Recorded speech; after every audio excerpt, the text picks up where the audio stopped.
விஜய் ஓட திருமாவளவன் கை கோர்த்துத்தான் ஆக வேண்டும். இதுவரை ஸ்டாலினால் புறக்கணிக்கப்பட்டு ஸ்டாலினிடம் இருந்து எத்தனை ஏமாற்றங்கள் தழுவி இந்த மண்ணின் மைந்தர்கள் ரத்தம் சிந்த வைத்து வேர்வை சிந்த வைத்து ஏமாற்றத்தினுடைய அறிகுறியாக தலை குனிய வைத்தவர் திருமாவளவன்.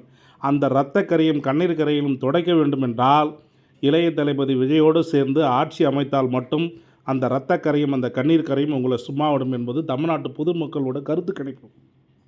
நீங்கள் மேல்மட்ட குழுக்களை கேட்பதோ கீழ்மட்ட குழுக்கள் கேட்பதோ இங்கே ஒன்றும் விளங்காது.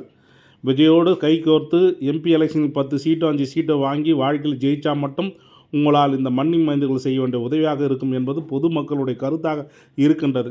இதை விட்டு விஜயினுடைய நிலைமையை தவறி விஜயுடைய நிலைமை அறிந்து நீங்கள் பழிவாங்குவதாக நினைத்தால் விஜய் எக்காரணத்தை கொண்டும் தலை குனிய மாட்டார். விஜய் தமிழ்நாட்டுடைய முதலமைச்சராக ஒருபோதும் வலம் வருவார் என்பதை உணர வேண்டும். விஜய் இங்கே கால் பதிப்பது இன்று போராட்டமாக இருக்கலாம். விஜய் பதிக்கின்ற கால் மத்திய அரசாங்கத்துக்கு மாற்றத்தை உருவாக்கப் போகிறது என்பதை நீங்கள் ஒரு நாள் உணர முடியும்.